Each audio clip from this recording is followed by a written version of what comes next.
I can't do the scary music, it just makes this video even scarier than it's supposed to be. Hello guys, Scottish Life here.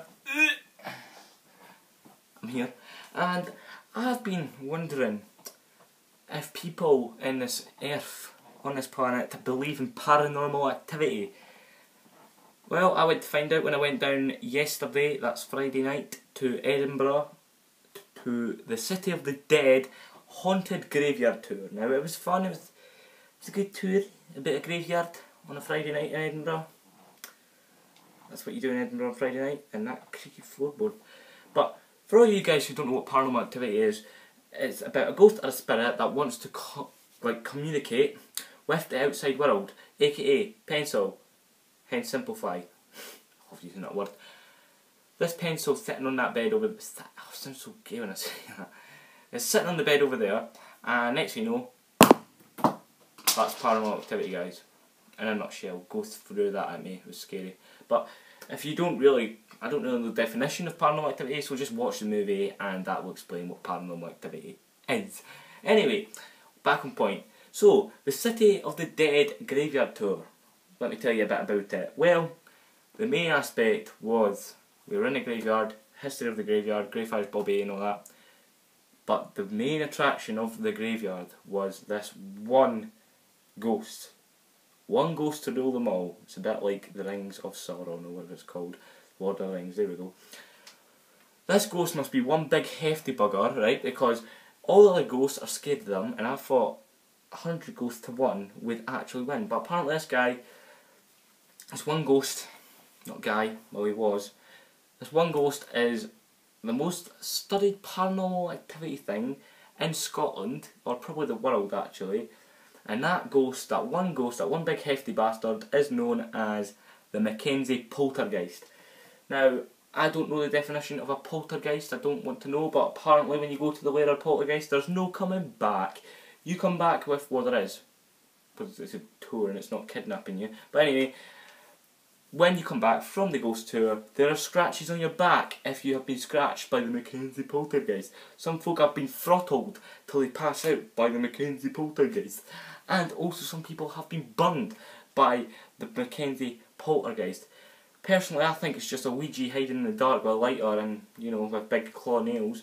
But yeah, I don't know. Did I wake up with scratches? I bet you guys are wondering that. I had 2 scratches on my back when I woke up the next day. Now, I probably was hallucinating. I probably had a bitch fight in Edinburgh on a Friday night, because that's what happens in Edinburgh. And probably just got clawed in the back, but probably not. It probably might have been the Mackenzie Poltergeist. I'm going to say it like that to spook everyone out. But anyway, on a scale of 1 to 10, how would I rate it? Probably a 9. It was actually really good. The history around it, I love history. History of Scotland, as you do. And yeah, it was good. I've got 3 clips to show you guys. 3 clips of the City of the Dead tour. It won't take that long. I don't think the clips are that long. If they are, I'll edit them down till there's 0 near enough. But then there's no point in putting clips on. Doesn't matter, I'm speaking randomly. But yeah, there's 3 clips. 1 clip in the day, because it started at 9 o'clock, and in summer in Scotland, that's morning. 1 during the day, and it gets darker and darker, and that made it eerie as hell. But it's about this guy, our tour guide, talking about the history of the graveyard. And I wasn't really allowed to record, because recording in a graveyard is disrespectful. But I'm Scottish, and I'm a rebellion. I'm a rebel Scottish man. So I've done it anyway. So, hope you like 3 clips, guys, and I'll see you after the 3 clips. This is not the dog's grave. The dog's not buried here. Like I said, it's consecrated soil. You're not allowed to bury animals' corpses here. The legend is Bobby was buried either just outside the gates, as near as they could physically get him, or in one of the plant pots. But I've been doing this for 10 years, and in 10 years of digging, I have not found any dog skeletal remains. So I reckon he's outside under the pavings. People sometimes leave weird presents for Bobby. If they leave money, I steal it. If they leave anything good, one of us steals it. What's left here and what gets strewn about the graveyard is mostly junk. But sometimes there are interesting things lying about. There are also dead bodies and dead plague victims in here. So whatever you might see in the ground, don't pick stuff up. Normally we would go this way, but I am too loud and not permitted near houses anymore, so I need to go the other way and keep the volume down. It's not going to change the stories. It is going to change the view. It is also going to change the path. It starts out nicely. It's downhill from here on in. Take your time, mind your step. If you fall and hurt yourself, I'm going to laugh at you for about 3 minutes. Incident was history, so you might have heard the story before. You don't care. I'm telling you it again. In 1513, England declared war on France, as usual.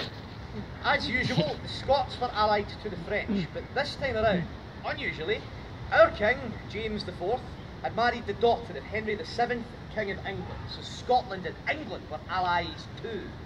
Now, if two of your allies fight each other, honour demands that you stay neutral.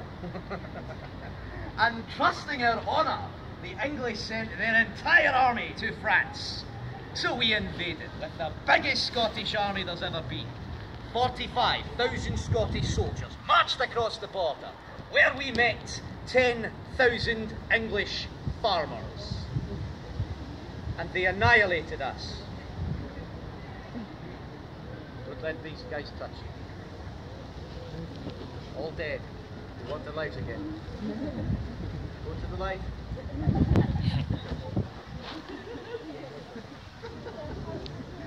Go to the light, damn spirits.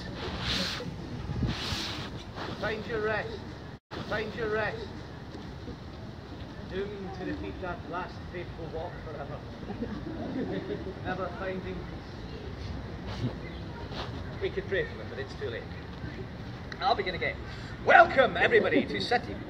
No, I won't. So, 45,000 Scottish soldiers went to England. 5,000 of them would make it home. The army was gone. We were wiped out. England planned an invasion and Scotland had no army left. So Edinburgh City Council immediately started to build a gigantic defensive wall to protect this city.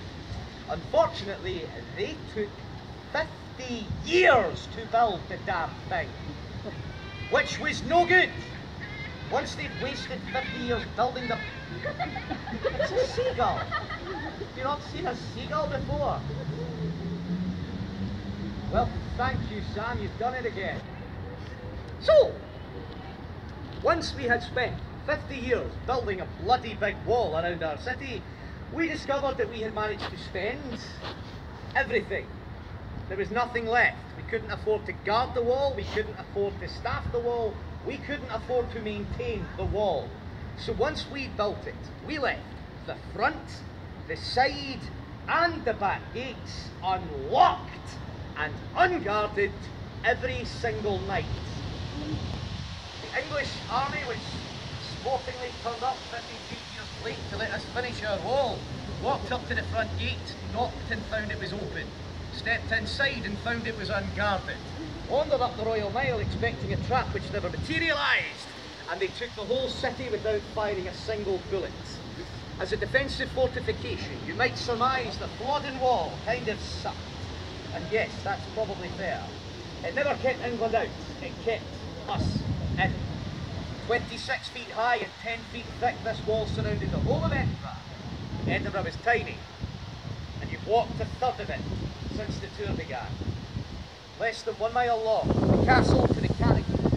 Less than a quarter of a mile wide. 1 mile long, 1/4 wide. Bloody big wall, 10,000 people. Cosy. Yeah. But then the population went up to 20,000 and it was crowded. Then it went up to 30,000 and it was crammed. Then it went up to 40,000 and we said, maybe we should spread out a little. Then it went up to 50,000 and we said, there's no more room. Then it went up to 60,000, 70,000, 80,000, all the way up to 95,000 people. And Edinburgh got exactly 0 centimetres longer and exactly 0 centimetres wider. So we ran out of space. Built up. Began to build skyscrapers here in 1540. We built them 15 stories tall, twice as tall as anything in the Royal Mile today. And we built them completely out of wood. Yeah, they fell down a lot. Yeah, they burned down a lot too, but we kept on building them. When we couldn't go any taller, we began to dig down. Edinburgh is just like Rome. We built our city on 7 big hills. High bits, low bits and steep bits. We dug into the slopes of Edinburgh and carved them out until they were a hollow labyrinth of caves and tunnels, caverns and cellars. The underground city where the poorest people were forced to live. But this was just the beginning. 7 big hills, like Rome. Unlike Rome, we'd never been part of the Roman Empire. No baths, no sewers, no aqueducts. Instead of baths, we didn't bathe. Indeed, many of us still don't, and it's fine. Instead of a sewer, we put it into buckets and threw the buckets out the window onto the streets. And the streets, well, they sloped, just like today. To the south, it poured into the Cowgate. Named the Cowgate because that's where all the edible meat waded into town. Edge of the top of the graveyard. That's the only part still on its original ground level, and that used to be the highest piece of land in here. From the hedge, the slope used to go down, not up, and not a little. 30 feet down was the hedge, before rising back up to meet the church on the opposite side of what was once a 30-foot deep valley, and its centre stood 60 feet down where you're standing now. At this time, you could 452 headstones, and that's highly misleading, because in current conservative estimate, it is not possible that there have been any less than 500,000 burials. 500,000. Context. There are at least 30,000 more dead people under your feet right now. A giant tartan pillowcase filled with people like your money. But I digress. Sir Walter Scott documented the Mackenzie poltergeist back when it was just called Bloody Mackenzie. He picked the name poltergeist. It stuck for over 200 years because he knew how to pick a catchy title. But that's all he did. Document it and give it a catchy title. It was enough. Because this brought it to the attention of more interesting... So that was a brief 3 clips of my time at the City of the... What are you looking at? Doesn't matter. Go outside. City of the Dead tour. Guys, hope you've enjoyed this video, and I wonder if you can answer the question for me. Do you believe in ghosts or not? Put it in the comments below, guys. Leave a thumbs up. Follow me on Twitter at Duncan47U. It's also my Twitch account, so follow me on that as well, because Outlast will be happening tonight also. See you next video, guys. Hope you enjoyed.